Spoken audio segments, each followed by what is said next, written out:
নমস্কার বন্ধুরা। আজ আমি পড়ে শোনাব শীর্ষেন্দু মুখোপাধ্যায়ের লেখা গল্প আমরা। সেবার গ্রীষ্মকালের শেষ দিকে দিন চারেক ইনফ্লুয়েঞ্জাতে ভুগে উঠলেন আমার স্বামী। এমনিতেই তিনি একটু রোগা ধরনের মানুষ। ইনফ্লুয়েঞ্জার পর তাঁর চেহারাটা আরও খারাপ হয়ে গেল। দেখতাম তাঁর হনুর হাড় দুটো গালের চামড়া পুড়ে বেরিয়ে আছে, গাল বসা, চোখের নিচে কালি, আর তিনি মাঝে মাঝে শুকনো মুখে ঢোক গিলছেন। কণ্ঠাস্থিটা ঘন ঘন ওঠা নামা করছে। তাকে খুব অন্যমনস্ক, কাহিল আর কেমন যেন লক্ষ্মী ছাড়া দেখাতো। আমি তাকে খুব যত্ন করতাম। বিট গাজর সেদ্ধ, টেংরির জুস, দুবেলা একটু একটু মাখন, আর রোজ সম্ভব নয় বলে মাঝে মধ্যে এক আধটা ডিমের হাফ বয়েল তাকে খাওয়াতাম। কিন্তু ইনফ্লুয়েঞ্জার ১ মাস পরেও তাঁর চেহারা ভালো হলো না, বরং আরও দুর্বল হয়ে গেল। সিঁড়ি ভেঙে দোতলায় উঠে তিনি ভয়ঙ্কর হাঁপাতেন।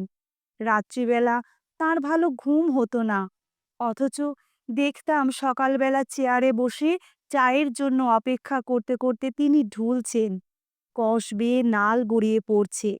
ডাকলে চমকে উঠে সহজ হওয়ার চেষ্টা করতেন বটে, কিন্তু স্পষ্টই বোঝা যেত যে তিনি স্বাভাবিক নেই, বরং অন্যমনস্ক এবং দুর্বল দেখাচ্ছে তাকে। ভয় পেয়ে গিয়ে আমি জিজ্ঞেস করলাম, তোমার কি হয়েছে বলো তো? তিনি বিব্রত মুখে বললেন, অনু, আমার মনে হচ্ছে ইনফ্লুয়েঞ্জা আমার এখনো সারেনি। ভিতরে ভিতরে আমার যেন জ্বর হয়, হাড়গুলো কটকট করে, জিভ তেতো তেতো লাগে। তুমি আমার গাটা ভালো করে দেখো তো। গায়ে হাত দিয়ে দেখি, গা স্বাভাবিকের চেয়ে অনেক বেশি ঠান্ডা। সে কথা বলতেই তিনি হতাশভাবে হাত উল্টে বললেন, কি যে হয়েছে ঠিক বুঝতে পারছি না। আমার বোধহয় একটু এক্সারসাইজ করা দরকার। সকাল বিকেল একটু হাঁটলে শরীরটা ঠিক হয়ে যাবে। পরদিন থেকে খুব ভোরে উঠে আর বিকেলে অফিস থেকে ফিরে তিনি বেড়াতে বেরোতেন। আমি আমাদের ৭ বছর বয়সের ছেলে বাপিকে তাঁর সঙ্গে দিতাম। বাপি অবশ্য বিকেলবেলা খেলা ফেলে যেতে চাইতো না, যেত সকালবেলা। সে প্রায় এসে আমাকে বলতো, বাবা একটুও বেড়ায় না মা, পার্ক পর্যন্ত গিয়েই দাঁড়িয়ে পড়ে আর রেলিংয়ে ঠেস দিয়ে ঢুলতে থাকে। আমি বলি, চলো বাবা, লেক পর্যন্ত যাই, বাজ খেলা দেখে আসি। আমাদের স্কুলের ছেলেরাও ওখানে ফুটবল প্র্যাকটিস করে। কিন্তু বাবা রেল লাইন পারই হয় না, কেবল ঢুলু ঢুলু চোখ করে বলে, তুই যা, আমি এখানে দাঁড়াই, ফেরার সময় আমাকে খুঁজে নিস। আমাদের স্নানঘরটা ভাগের, বাড়িওয়ালা আর অন্য এক ভাড়াটের সঙ্গে। একদিন সকালবেলা অফিসের সময় অন্য ভাড়াটে শিববাবুর গিন্নি এসে চুপি চুপি বললেন, ও দিদি, আপনার কর্তাটি যে বাথরুমে ঢুকে বসে আছেন। তারপর আর কোনো সাড়া শব্দ নেই। আমার কর্তাটি তেল মেখে কখন থেকে ঘোরাফেরা করছেন। এইমাত্র বললেন, দেখি তো, অজিতবাবু তো কখনো এত দেরি করে না। শুনে ভীষণ চমকে উঠলাম। তাড়াতাড়ি গিয়ে আমি বাথরুমের দরজায় কান পাতলাম, কিন্তু বাথরুমটা একদম নিশ্চুপ। বন্ধ দরজার ওপাশে যে কেউ আছে তা মনেই হয় না। দরজায় ধাক্কা দিয়ে ডাকলাম, ওগো, কি হলো? তিনি বললেন, কেন, এত দেরি করছো কেন? তিনি খুব আস্তে, যেন আপন মনে বললেন, ঠিক বুঝতে পারছি না। তারপর হুড়মুড় করে জল ঢেলে কাক স্নান সেরে তিনি বেরিয়ে এলেন। পরে যখন জিজ্ঞেস করলাম, বাথরুমে কি করছিলে তুমি? তখন উনি বিরস মুখে বললেন, গাটা এমন শিরশির করছিল যে জল ঢালতে ইচ্ছে করছিল না, তাই চৌবাচ্চার ধারে উঠে বসেছিলাম। বসেছিলে কেন? ঠিক বসেছিলাম না, জলে হাত ডুবিয়ে রেখে দেখছিলাম ঠান্ডাটা সয়ে যায় কিনা, বলে তিনি কিছুক্ষণ নীরবে ভাত নিয়ে নাড়াচাড়া করে একসময়ে বললেন, আসলে আমার সময়ের জ্ঞান ছিল না। বাথরুমের ভিতরটা কেমন ঠান্ডা ঠান্ডা, জলে অন্ধকার, আর চৌবাচ্চা ভর্তি জল ছলছল করে উপচে বয়ে যাচ্ছে, খিলখিল করে কেমন যেন লাগে। ভয় পেয়ে গিয়ে আমি জিজ্ঞেস করলাম, কেমন? উনি ম্লান একটু হাসলেন, বললেন, ঠিক বোঝানো যায় না, ঠিক যেন গাছের ঘন ছায়ায় বসে আছি আর সামনে দিয়ে নদী বয়ে যাচ্ছে। সেদিন বিকেলে অফিস থেকে ফিরে এসে তিনি বললেন, বুঝলে, ঠিক করলাম এবার বেশ লম্বা অনেক দিনের ছুটি নেব একটা, নিয়ে কোথাও বেড়াতে যাব। অনেক দিন কোথাও যায় না। অনু, আমার মনে হচ্ছে একটা চেঞ্জের দরকার। শরীরের জন্য না, কিন্তু আমার মনটাই কেমন যেন ভেঙে যাচ্ছে। অফিসে আমি একদম কাজকর্ম করতে পারছি না। আজ বেলা ৩টে নাগাদ আমার কলিগ সিগারেট চাইতে এসে দেখে যে আমি চোখ চেয়ে বসে আছি, কিন্তু সাড়া দিচ্ছি না। সে ভাবল আমার স্ট্রোক ফোক কিছু একটা হয়েছে, তাই ভয় পেয়ে চেঁচামেচি করে সব্বাইকে ডেকে আনল। কি কেলেঙ্কারি! অথচ তখন আমি জেগেই আছি। জেগেছিলে? তবে সাড়া দাওনি কেন? কি জানো, আজকাল ভীষণ অলস বোধ করি। কারও ডাকে সাড়া দিতে অনেকক্ষণ সময় লাগে। এমনকি মাঝে মাঝে অজিত ঘোষ নামটা যে আমার, তা বুঝতে অনেকক্ষণ সময় লাগে। কেউ কিছু বললে চেয়ে থাকি, কিন্তু বুঝতে পারি না। ফাইলপত্র নাড়তে ইচ্ছে করে না। একটা কাগজ টেবিলের এধার থেকে ওধারে সরাতে, পিনকুশনটা কাছে টেনে আনতে গেলে মনে হয় পাহাড় ঠেলার মতো পরিশ্রম করছি। সিগারেটের ছাই কত সময়ে জামায় কাপড়ে পুড়ে পড়ে, আগুন ধরার ভয়েও সেটাকে ঝেড়ে ফেলি না। শুনে আমার বুকের ভিতরটা হঠাৎ ধক করে উঠল। বললাম, তুমি ডাক্তার দেখাও, চলো, আজকেই আমরা মহিম ডাক্তারের কাছে যাই। দূর! উনি হাসলেন, বললেন, আমার সত্যিই তেমন কোনো অসুখ নেই। অনেক দিন ধরে একই জায়গায় থাকলে, একই পরিবেশে ঘোরাফেরা করলে মাথাটা একটু জমাট বেঁধে যায়। ভেবে দেখো, আমরা প্রায় ৪-৫ বছর কোথাও যাইনি। গতবার কেবল বিজুর পৈতেই ব্যান্ডেল, আর কোথাও না।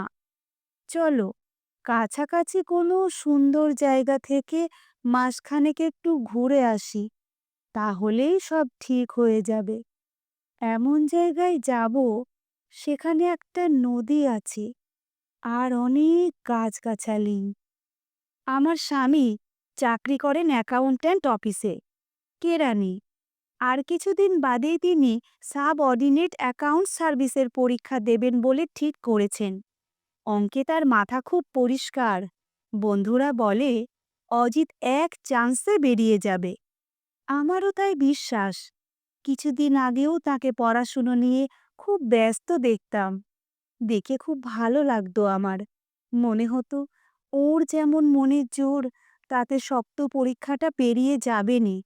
তখন সংসারের একটু ভালো ব্যবস্থা হবে। সেই পরীক্ষাটার ওপর আমাদের সংসারের অনেক পরিকল্পনা নির্ভর করে আছে। তাই চেঞ্জের কথা শুনে আমি একটু ইতস্তত করে বললাম, এখন ১-১.৫ মাস ছুটি নিলে তোমার পড়াশোনার ক্ষতি হবে না? উনি খুব অবাক হয়ে বললেন, কিসের পড়াশোনা? ওই যে এসএস না কি যেন। শুনে ওর মুখ খুব গম্ভীর হয়ে গেল। ভীষণ হতাশ হলেন উনি। বললেন, তুমি আমার কথা ভাবো, নাকি আমার চাকরি বাকরি, উন্নতি এইসবের কথা? অনু, তোমার কাছ থেকে আমি আর একটু সিম্প্যাথি আশা করি। তুমি বুঝতে পারছো না আমি কি একটা অদ্ভুত অবস্থার মধ্যে আছি। আমি লজ্জা পেলাম, তবু মুখে বললাম, বাহ, তোমাকে নিয়ে ভাবি বলেই তো তোমার চাকরি, পরীক্ষা, উন্নতি সব নিয়েই আমাকে ভাবতে হয়। তুমি আর তোমার সংসার, এছাড়া আমার আর কি ভাবনা আছে বলো? উনি ছেলে মানুষের মতো রেগে চোখ মুখ লাল করে বললেন, আমি আর আমার সংসার কি এক? অবাক হয়ে বললাম, এক নও। উনি ঘন ঘন মাথা নেড়ে বললেন, না, মোটেই না।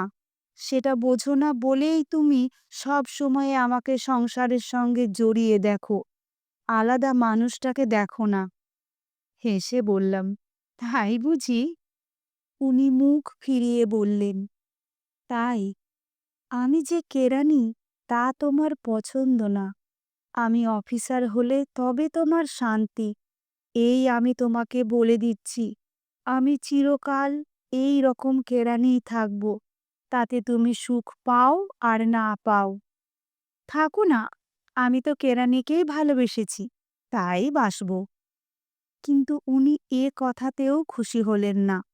রাগ করে জানালার থাকের ওপর বসে বাইরের মরা বিকেলের দিকে চেয়ে রইলেন। বেড়াতে গেলেন না। দেখলাম জ্বর আসার আগের মতো ওর চোখ ছলছল করছে, মাঝে মাঝে কাঁপছে ঠোঁট, হাঁটু মুড়ে বুকের কাছে তুলে এমনভাবে বসে আছেন যে রোগা দুর্বল শরীরটা দেখে হঠাৎ মনে হয় বাচ্চা একটা রোগী ভোগা ছেলেকে কেউ কোলে করে জানালার কাছে বসিয়ে দিয়েছে। আচ্ছা পাগল। আমাদের ছেলের বয়স ৭, মেয়ের বয়স ৪। আজকালকার ছেলে মেয়ে অল্প বয়সেই শেয়ানা। তার ওপর বাসায় রয়েছে ঠিকে ঝি, ভাড়াটে আর বাড়িওয়ালার ছেলে মেয়ে। এতজনের চোখের সামনে ভর সন্ধেয় কি করে আমি ওর রাগ ভাঙাই? তবু পায়ের কাছটিতে মেঝেতে বসে আস্তে আস্তে বললাম, লক্ষ্মী সোনা, রাগ করে না। ঠিক আছে, চলো কিছুদিন ঘুরে আসি। পরীক্ষা না হয় এবছর না দিলে ও তো ফি বছর হয়। উনি সামান্য একটু বাঁকা হাসি হেসে বললেন, তবু দেখো, পরীক্ষার কথাটা ভুলতে পারছো না। এ বছর নয় তো সামনের বার। কিন্তু আমি তো বলেই দিয়েছি কোনো দিন আমি পরীক্ষা দেব না। দিও না, কে বলেছে দিতে? আমাদের অভাব কিসের? বেশ চলে যাবে। এবার ওঠো তো। আমার স্বামীর অভিমান একটু বেশিক্ষণ থাকে। ছেলেবেলা থেকেই উনি কোথাও তেমন আদর যত্ন পাননি। অনেক দিন আগেই মা বাবা মারা গিয়েছিল। তারপর থেকেই মামাবাড়িতে একটু অনাদরে বড় হয়েছেন। বিএসসি পরীক্ষা দিয়েই ওকে সে বাড়ি ছেড়ে মির্জাপুরের একটা মেসে আশ্রয় নিতে হয়। সেই মেসে 10 বছর থেকে চাকরি করে উনি খুব নৈরাশ্য বোধ করতে থাকেন। তখন ওর বয়স 30। ওর রুমমেট ছিলেন আমার বুড়ো কাকা। তিনিই মতলব করে ওকে একদিন আমাদের বাড়িতে বেড়াতে নিয়ে এলেন। তারপর মেসে ফিরে গিয়ে জিজ্ঞেস করলেন, আমার ভাইজিকে কেমন দেখলে? উনি খুব লজ্জা টজ্জা পেয়ে অবশেষে বললেন, চোখ দুটি তো বেশ। তারপরই আমাদের বিয়ে হয়ে গেল। আমরা উঠলাম এসে লেক গার্ডেন্সের পাশে গরিবদের পাড়া গোবিন্দপুরে। যখন ওই একা বাসায় আমরা দুজন, তখন উনি আমাকে সারাক্ষণ ব্যস্ত রাখতেন দুরন্ত অভিমানে। এই যে আমি অফিসে চলে যাই, তারপর কি তুমি আর আমার কথা ভাবো? কি করে ভাববে? আমি 30 বছরের বুড়ো আর তুমি 20-র খুকি। তুমি আর জানলায় দাঁড়াওনি? কাল রাতে আমি যে জেগেছিলাম, কেউ কি টের পেয়েছিল? কি ঘুম বাব্বা! ওর অভিমান দুরন্ত হলেও সেটা ভাঙা শক্ত না। একটু আদরেই সেটা ভাঙানো যায়। কিন্তু এবারকার অভিমান বা রাগ সেই অনাদরে বড় হওয়া মানুষটার ছেলেমানুষি নেই আঁকড়ে ব্যাপার তো নয়। এই ব্যাপারটা যেন একটু জটিল। হয়তো উনি একেবারে অমূলক কথা বলছেন না। আমি সংসারের ভালো মন্দর সঙ্গে জড়িয়েই ওকে দেখি। এর বাইরে যে একা মানুষটা, যার সঙ্গে অহরহ বাইরের জগতের একটা অদৃশ্য বনিবনার অভাব চলছে, তার কথা তো আমি জানি না। নইলে উনি কেন লোকের ডাকে সাড়া দেন না? কেন চৌবাচ্চার জলে হাত ডুবিয়ে অনেকক্ষণ বসে থাকেন, তা আমি বুঝতে পারতাম। রাত্রিবেলা আমাদের ছেলে মেয়ে ঘুমিয়ে পড়লে উনি হঠাৎ চুপি চুপি আমার কাছে সরে এলেন, মুখ এবং মাথা ডুবিয়ে দিলেন আমার বুকের মধ্যে। বুঝতে পারলাম তাঁর এই ভঙ্গির মধ্যে কোনো কাম ইচ্ছা নেই। এই যেমন বাপি আমার বুকে মাথা গোজে, অনেকটা সেরকম। আমি কথা না বলে ওকে দুহাতে আগলে নিয়ে ওর রুক্ষ মাথা আর অনেক দিনের আছাটা চুলের মধ্যে মুখ ডুবিয়ে গভীর আনন্দের একটা শ্বাস টেনে নিলাম। বুক ভরে গেল। উনি আস্তে আস্তে বললেন, তোমাকে মাঝে মাঝে আমার মায়ের মতো ভাবতে ইচ্ছে হয়। এরকম ভাবাটা কি পাপ? কি জানি আমি এর কি উত্তর দেব। আমি বিশ্ব সংসারের রীতি নীতি জানি না। কার সঙ্গে কিরকম সম্পর্কটা পাপ, কোনটা অন্যায়, তা কি করে বুঝব? যখন ফুলশয্যার রাতে প্রথম উনি আমাকে জড়িয়ে ধরেছিলেন, সেদিনও আমার শরীর কেঁপে উঠেছিল বটে, কিন্তু সেটা রোমাঞ্চে নয়, শিহরণেও নয়, বরং মনে হয়েছিল বাঁচলাম, এবার নিশ্চিন্ত। এই অচেনা রোগা কালো কিন্তু মিষ্টি চেহারার দুর্বল মানুষটির সেই প্রথম স্পর্শেই আমার ভিতরে সেই ছেলেবেলার পুতুল খেলার এক মা জেগে উঠেছিল। ছেলেমেয়েরা যেমন প্রেম করে, লুকোচুরি করে।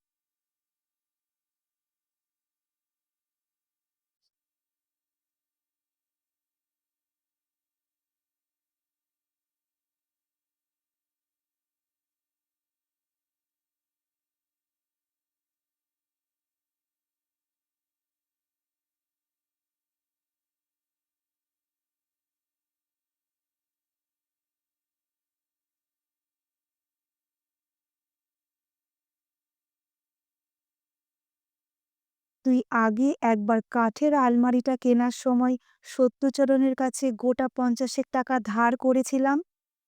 ও মা, মনে নেই? আমি তো কতবার তোমাকে টাকাটা শোধ দেওয়ার কথা বলেছি। আমার স্বামী একটা শ্বাস ফেলে বললেন, হ্যাঁ, সেই ধারটার কথা নয়, সত্যচরণের কথাই বলছি তোমাকে। সেদিন মাইনে পেয়ে মনে করলাম এ মাসে প্রিমিয়াম ডিউ ফিউ নেই, তাছাড়া রেডিওর শেষ ইনস্টলমেন্টটাও গত মাসে দেওয়া হয়ে গেছে। এ মাসে যাই সত্যচরণের টাকাটা দিয়ে আসি। সত্যচরণ ভদ্রলোক, তাছাড়া আমার বন্ধুদের মধ্যে একমাত্র ওরই কিছু পৈতৃক সম্পত্তি আছে, বড়লোক বলা যায় ওকে। সেই কারণেই বোধহয় ও কখনো টাকাটার কথা বলেনি আমাকে, কিন্তু এবার দিয়ে দিই। তাছাড়া ওর সঙ্গে অনেককাল দেখাও নেই, খোঁজ খবর নিয়ে আসি। ভেবে টেবে বিকেলে বেরিয়ে ৬টা নাগাদ ওর নবীন পাল লেনের বাড়িতে পৌঁছলাম। ওর বাড়ির সামনেই একটা মস্ত গাড়ি দাঁড়িয়েছিল, যার কাঁচের ওপর লাল ক্রস আর ইংরেজিতে লেখা ডক্টর। কিছু না ভেবে ওপরে উঠে যাচ্ছি, সিঁড়ি বেয়ে হাতে স্টেথোস্কোপ ভাঁজ করে নিয়ে একজন মোটাসোটা ডাক্তার মুখোমুখি নেমে এলেন। সিঁড়ির ওপরে দরজার মুখেই সত্যর বউ নীরা শুকনো মুখে দাঁড়িয়েছিল। ফর্সা, সুন্দর মেয়েটা, কিন্তু তখন রুখো চুল, ময়লা শাড়ি, সিঁদুর ছাড়া কপাল আর কেমন একটা রাতজাগা ক্লান্তির ভারে বিচ্ছিরি দেখাচ্ছিল ওকে। কি হয়েছে জিজ্ঞেস করতেই ফুঁপিয়ে উঠল, ও মারা যাচ্ছে অজিতবাবু। শুনে বুকের ভিতরে যেন একটা কপাট হাওয়া লেগে দড়াম করে বন্ধ হয়ে গেল। ঘরে ঢুকে দেখি সত্যচরণ পূর্ব দিকে মাথা করে শুয়ে আছে। পশ্চিমের খোলা জানালা দিয়ে সিঁদুরের মতো লাল টকটকে রোদ এসে পড়েছে ওর সাদা বিছানায়। ওর মাথার কাছে ছোট টেবিলে কাটা ফল, ওষুধের শিশিটিসি রয়েছে। মেঝেই খাটের নিচে বেড প্যান্টেন, কিন্তু এগুলো তেমন উল্লেখযোগ্য কিছু না। ঘরের মধ্যে ওর আত্মীয় স্বজনও রয়েছেন কয়েকজন।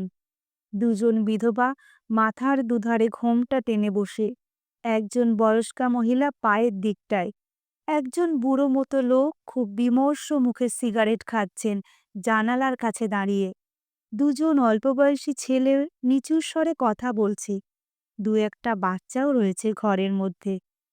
তারা কিছু টের পাচ্ছিল কিনা জানি না, কিন্তু সেই ঘরে পা দিয়েই আমি এমন একটা গন্ধ পেলাম, যাকে কি বলবো, যাকে বলা যায় মৃত্যুর গন্ধ। তোমাকে ঠিক বোঝাতে পারবো না, কিন্তু আমার মনে হয় মৃত্যুর একটা গন্ধ আছেই। কেউ যদি কিছু নাও বলতো, তবু আমি চোখ বুজিয়ে ওই ঘরে ঢুকে বলে দিতে পারতাম যে ওই ঘরে কেউ একজন মারা যাচ্ছে। যাকগে, আমি ওই গন্ধটা পেয়েই বুঝতে পারলাম নীরা ঠিকই বলেছে। সত্য মারা যাচ্ছে। হয়তো এখুনি মরবে না, আরও একটু সময় নেবে, কিন্তু আজকালের মধ্যেই হয়ে যাবে ব্যাপারটা। আমি ঘরে ঢুকতেই মাথার কাছ থেকে একজন বিধবা উঠে গেলেন, পায়ের কাছ থেকে সধবাটিও। কে যেন একটা টুল বিছানার পাশেই এগিয়ে দিল আমাকে বসবার জন্য। তখনও সত্যর জ্ঞান আছে, মুখটা খুব ফ্যাকাশে রক্তশূন্য, আর মুখের চামড়ায় একটা খড়ি ওঠা শুষ্ক ভাব। আমার দিকে তাকিয়ে বলল, কে? বললাম, আমি রে, আমি অজিত। বলল, ওহ, অজিত, কবে এলি? বুঝলাম একটু বিকারের মতো অবস্থা হয়ে আসছে। বললাম, এই মাত্র। তুই কেমন আছিস? বলল, এই একরকম, কেটে যাচ্ছে। আমি ঠিক ওখানে আর বসে থাকতে চাইছিলাম না। তুমি তো জানো ওষুধ টষুধের গন্ধে আমার কী রকম গা গুলোয়। তাই এক সময়ে ওর কাছে নিচু হয়ে বললাম, তোর টাকাটা দিতে এসেছি। ও খুব অবাক হয়ে বলল, কত টাকা? বললাম, 50। ও ঠোঁট ওল্টাল। দূর, ওতে আমার কি হবে? ওর জন্য কষ্ট করে এলি কেন? আমি কি মাত্র 50 টাকা চেয়েছিলাম তোর কাছে? আমি তো তার অনেক বেশি চেয়েছিলাম। আমি খুব অবাক হয়ে বললাম, তুই তো আমার কাছে চাসনি। আমি নিজে থেকেই এনেছি। অনেক দিন আগে ধার নিয়েছিলাম। তোর মনে নেই? ও বেশ চমকে উঠে বলল, না, ধারের কথা নয়, কিন্তু তোর কাছে আমি কি একটা চেয়েছিলাম না? সে তো 50 টাকার অনেক বেশি। জিজ্ঞেস করলাম, কি চেয়েছিলি? ও খানিকক্ষণ সাদা ছাদের দিকে চেয়ে কি ভাবল, বলল, কি যেন ঠিক মনে পড়ছে না। ওই যে সব মানুষই যা চায়। আহা, কি যেন ব্যাপারটা। আচ্ছা দাঁড়া, বাথরুম থেকে ঘুরে আসি, মনে পড়বে। বলে ও ওঠার চেষ্টা করল। সেই বিধবাদের একজন এসে পেচ্ছাব করার পাত্রটা ওর গায়ের ঢাকার নিচে ঢুকিয়ে ঠিক করে দিল। কিছুক্ষণ পেচ্ছাব করবার সময়টায় ও বিকৃত মুখে ভয়ঙ্কর যন্ত্রণা ভোগ করল শুয়ে শুয়ে। তারপর আবার আস্তে আস্তে একটু গা ছাড়া হয়ে আমার দিকে চেয়ে বলল, তোর কাছেই চেয়েছিলাম, নাকি কার কাছে যে মনেই পড়ছে না, কিন্তু চেয়েছিলাম বুঝলি, কোনো ভুল নেই। খুব আবদার করে গলা জড়িয়ে ধরে গালে গাল রেখে চেয়েছিলাম। আবার ভিখিরির মতো হাত বাড়িয়ে ল্যাং ল্যাং করেও চেয়েছিলাম। আবার চোখ পাকিয়ে ভয় দেখিয়েও চেয়েছিলাম। কিন্তু শালা মাইরি দিল না। কৌতূহলী হয়ে জিজ্ঞেস করলাম, কি চেয়েছিলি? ও সঙ্গে সঙ্গে ঘোলা চোখ ছাদের দিকে ফিরিয়ে বলল, ওই যে কি ব্যাপারটা যেন, নীরাকে জিজ্ঞেস করত, ওর মনে থাকতে পারে। আচ্ছা দাঁড়া, 100 থেকে উল্টো বাগে গুনে দেখি, তাতে হয়তো মনে পড়বে। বলে ও খানিকক্ষণ গুনে হাল ছেড়ে দিয়ে বলল, না, সময় নষ্ট, মনে পড়ছে না। আমি তখন আস্তে আস্তে বললাম, তুই তো সবই পেয়েছিস। ও অবাক হয়ে বলল, কি পেয়েছি? কি?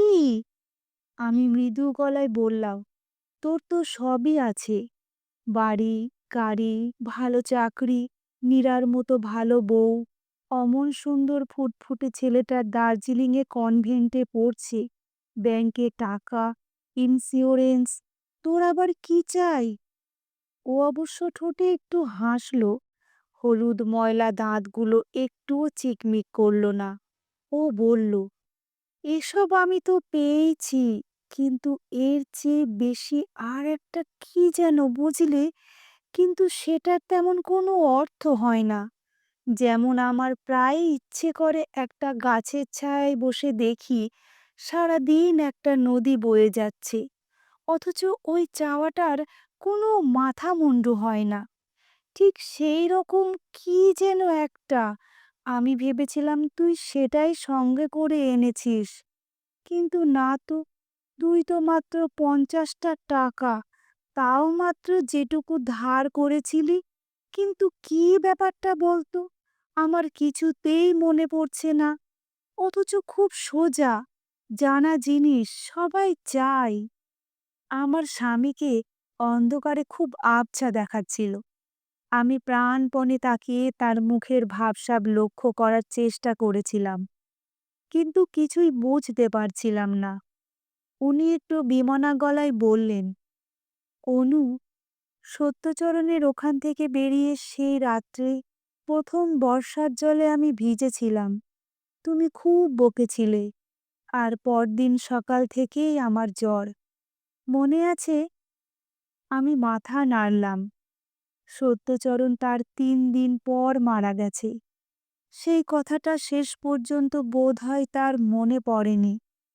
কিন্তু আমি যতদিন জ্বরে পড়েছিলাম ততদিন, তারপর জ্বর থেকে উঠে এ পর্যন্ত কেবলই ভাবছি কি সেটা যা সত্যচরণ চেয়েছিল, সবাই চায়, অথচ তবু তার মনে পড়ল না কেন? বলতে বলতে আমার স্বামী ২ হাতে আমার মুখ নিয়ে গম্ভীরভাবে আমাকে দেখলেন। তারপর আস্তে আস্তে বললেন, তবু সত্যচরণ যখন চেয়েছিল, তখন আমার ইচ্ছে করছিল সত্যচরণ যা চাইছে সেটা ওকে দিই, যেমন করে হোক সেটা এনে দিই ওকে। কিন্তু তখন তো বুঝবার উপায় ছিল না ও কি চাইছে। কিন্তু এখন এতদিনে মনে হচ্ছে সেটা আমি জানি। আমি ভীষণ কৌতূহলী হয়ে জিজ্ঞাসা করলাম, কি গো সেটা? আমার স্বামী শ্বাস ফেলে বললেন, মানুষের মধ্যে সবসময়ই একটা ইচ্ছে বরাবর চাপা থেকে যায়। সেটা হচ্ছে সর্বস্ব দিয়ে দেওয়ার ইচ্ছে। কোথাও কেউ একজন বসে আছেন প্রসন্ন হাসি মুখে। তিনি আমার কিছুই চান না, তবু তাকে আমার সর্বস্ব দিয়ে দেওয়ার কথা। টাকা পয়সা নয়, আমার বোধ বুদ্ধি লজ্জা অপমান জীবন মৃত্যু সব কিছু। বদলে তিনি কিছুই দেবেন না, কিন্তু দিয়ে আমি তৃপ্তি পাব। রোজগার করতে করতে, সংসার করতে করতে মানুষ সেই দেওয়ার কথাটা ভুলে যায়। কিন্তু কখনো কখনো সত্যচরণের মতো মরবার সময়ে মানুষ দেখে সে দিতে চায়নি, কিন্তু নিয়তি কেড়ে নিচ্ছে। তখন তার মনে পড়ে এর চেয়ে স্বেচ্ছায় দেওয়া ভালো ছিল। গল্পটি এখানেই শেষ হলো। গল্প পাঠ কেমন লাগলো কমেন্ট করে অবশ্যই জানাবেন। যদি ভালো লেগে থাকে, গল্পের শেষে ভিডিওটিতে একটি লাইক দেওয়ার অনুরোধ রইল, এবং সেই সঙ্গে অনুরোধ রইল চ্যানেলটিকে সাবস্ক্রাইব করার, ভিন্ন ভিন্ন স্বাদের অডিও স্টোরি শোনার জন্য। ফিরে আসছি খুব শীঘ্র নতুন একটি গল্প নিয়ে। ভালো থাকবেন সবাই। নমস্কার।